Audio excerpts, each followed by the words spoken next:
Now we are moving to the next topic of TIR, that is deviation. मतलब अगर incident ray आती है तो वो रिफ्रैक्ट या रिफ्लेक्ट होगी depending upon its angle of incidence. तो अगर वो रिफ्रैक्ट हो रही है तब डेविएशन कितना आ रहा है, और जब वो रिफ्लेक्ट हो रही है TIR हो रहा है देन एंगल ऑफ डेविएशन कितना आ रहा है, उसके बारे में हम लोग डिस्कस करते हैं। तो now start with case 1, refraction. Refraction कब होता है? When angle of incidence is less than और equal to theta c. Theta c के केस में भी तो बेटा R90 आता है, that is also a special case of refraction. Okay बेटा, लेकिन जब आई की वैल्यू थीटा सी से ज्यादा होती है उस केस में क्या होता है? TIR रिफ्लेक्शन हो जाता है। क्लियर होगी बात बेटा? मैंने कहा ये आई म्यू डी डेंसर मीडियम से रेयरर मीडियम की तरफ ले जा रही है, म्यू डी से म्यू आर, ये अवे फ्रॉम नॉर्मल शिफ्ट हो जाएगी। अगर कुछ नहीं होता, मीडियम चेंज नहीं होता बेटा, तो ये डायरेक्टली चली जाती रेड वाली डॉटेड लाइन पर मीडियम चेंज हुआ तो ये इधर चली गई थोड़ा दूर। ये एंगल आई था, ये आर था। आप कह सकते हो देखो ये बेटा एंगल आई है तो ये एंगल भी आई होगा because of vertically opposite angle. ये आई है, ये आर है, तो ये एंगल कितना बचेगा? R minus i. This angle is R minus आई।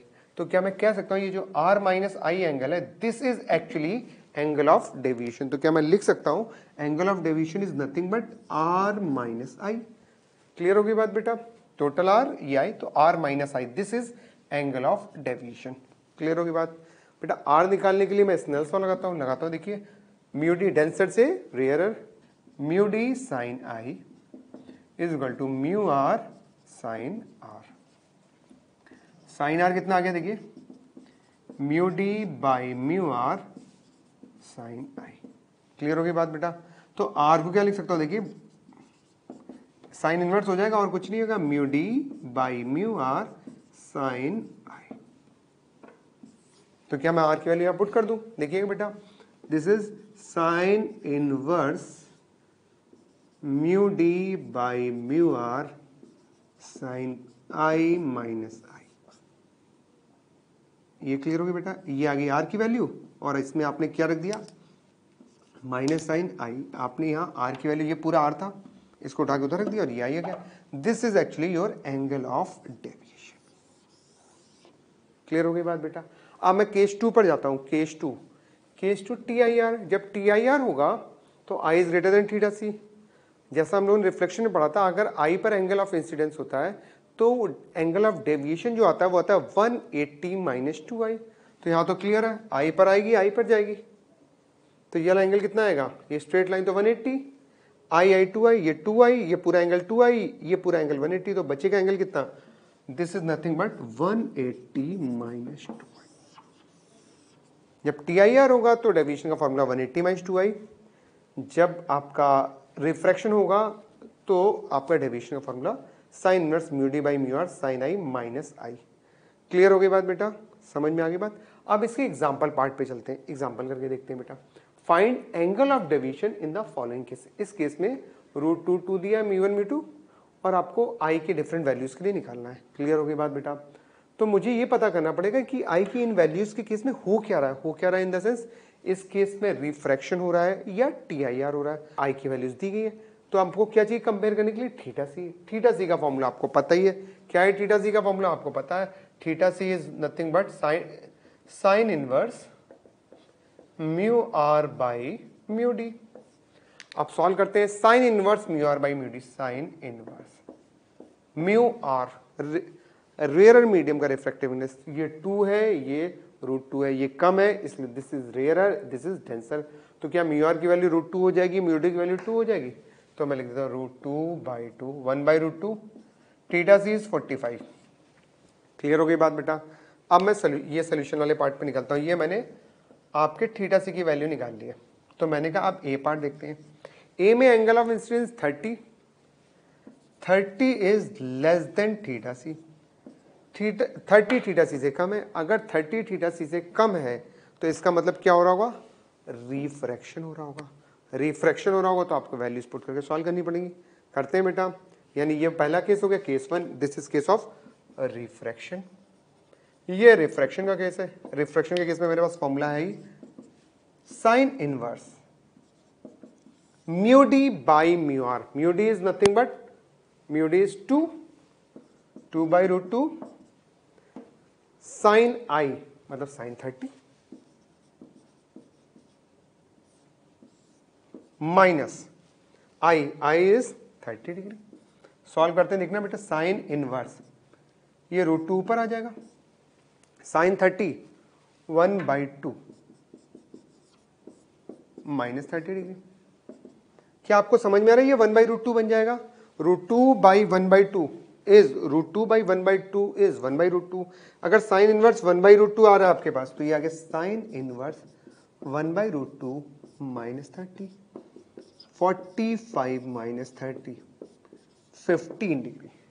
यानी ए पार्ट का आंसर आ गया आपका 15 डिग्री। मैं बी पार्ट की तरफ जाता हूं।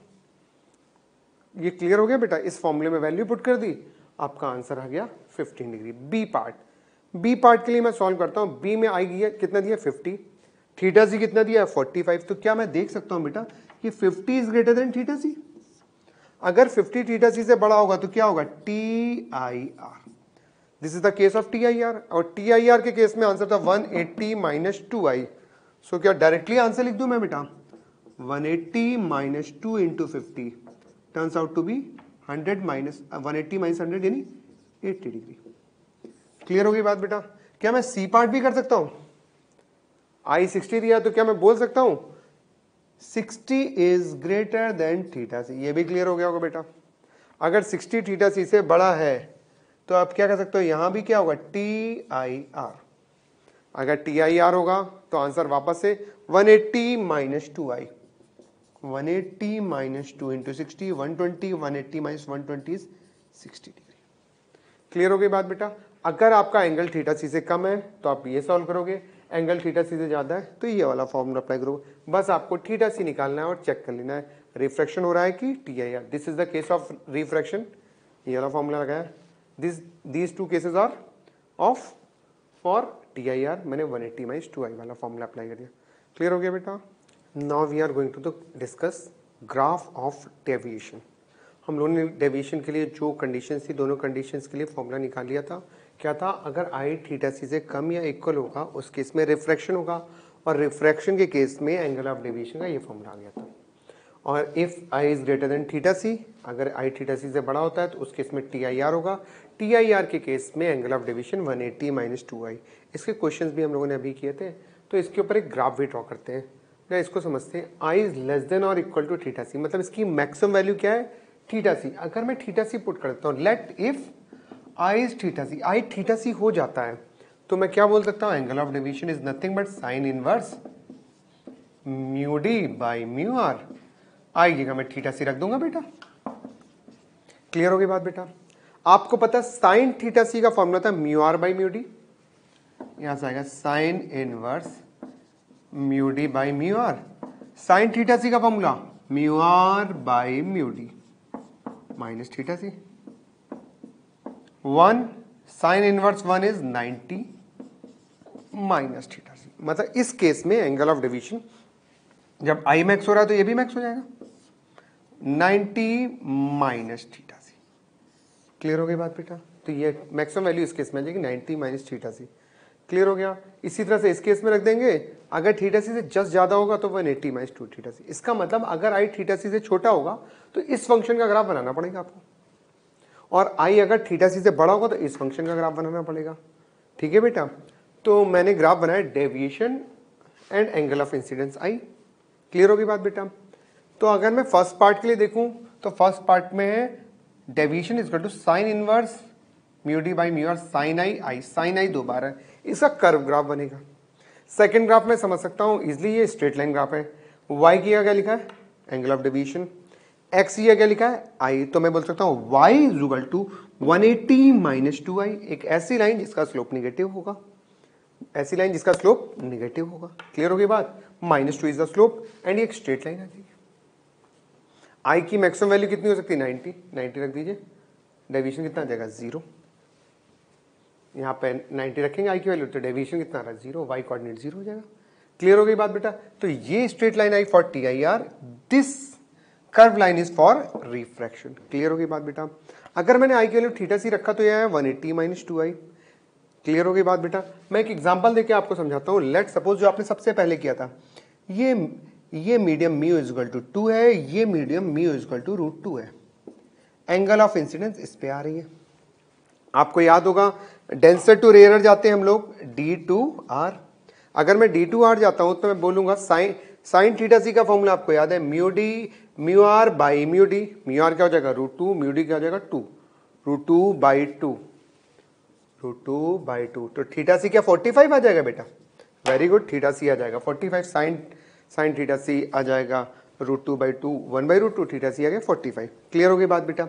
इसका मतलब अगर ये एंगल 45 है, 45 से कम पर पुट वैल्यू डालूंगा एंगल ऑफ इंसिडेंस, ये एंगल ऑफ इंसिडेंस है। अगर ये 45 से कम होगा तो ये वाला फॉर्मूला लगाऊंगा, अगर ये 45 से ज़्यादा होगा तो ये वाला फॉर्मूला लगाऊंगा। क्लियर हो गई बात बेटा? ठीक है। तो अब मैं ग्राफ के कंक्लूजन्स के बारे में स्टडी करता हूँ। ग्राफ के क्या कंक्लूजन्स आए? ये रिफ्लेक्शन है, ये TIR है। अब आप देखिए ना, आपको इससे ज़्यादा एंगल ऑफ डेविएशन कभी नहीं मिल रहा है। 180 - 2 थीटा से सी से ज़्यादा डेविएशन कभी नहीं मिल रहा।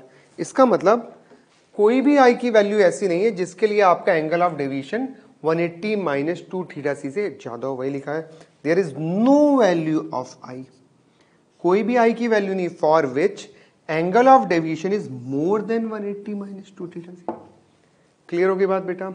सेकंड मैं बोलता हूं डेविएशन 90 - थीटा सी से 180 - 2 थीटा सी।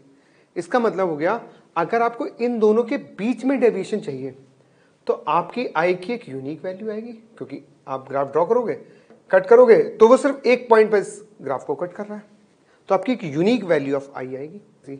सेकंड पॉइंट वही है, there will be unique one value of I for which deviation will lies between 90 - theta C to 180 - 2 theta C. इन दोनों के बीच की किसी भी डेविएशन को फाइंड करने के लिए मैं नंबर के टर्म में बता सकता हूं।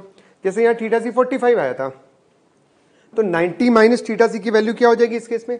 90 - थीटा सी 45 और 180 - 2 थीटा सी इज 90, यानी 90 - थीटा सी आपका 45 आ गया। ये 45 रखते ही एग्जांपल देके मैं समझा रहा हूँ, इसीलिए एग्जांपल लिया था। 90 - थीटा सी 45 रखते 45 आ गया, 180 - 2 इंटू 45 90 आ गया। मतलब अगर मुझे angle of deviation 90 - theta c is 45 और दिस इज 90, अगर मुझे एंगल ऑफ डेविएशन 45 से 90 के बीच में चाहिए तो मेरे पास unique value of angle of incidence है, और देयर इज नो वैल्यू, कोई भी वैल्यू नहीं for which angle of deviation is more then 90 degree. 90 degree से ज्यादा डेविएशन लाने वाला मेरे पास कोई भी एंगल ऑफ इंसिडेंस इस केस में नहीं होगा। क्लियर होगी बात बेटा? अब अगर मैं 90 - थीटा सी से नीचे आऊं, कोई भी वैल्यू लूंगा, उसके करस्पॉन्डिंग मुझे ग्राफ पे 2 पॉइंट मिल जाएंगे, उसके करस्पॉन्डिंग ग्राफ पर 2 पॉइंट मिलेंगे। यानी मुझे अगर डेविएशन 0 से 90 - थीटा सी लाना है तो मेरे पास 2 वैल्यूज ऑफ आई एग्जिस्ट करती है। यानी मुझे अगर 90 - थीटा सी कितना है 45, अगर मुझे 45 से कम एंगल ऑफ डेविएशन लाना है, there exist 2 values of angle of incidence. There will be 2 values of I for which deviation will lies between 0 to 90 - theta C. 0 से 90 - थीटा सी के बीच में लाई करने वाले मेरे पास 2 एंगल ऑफ इंसिडेंस है। क्लियर हो गई बात बेटा?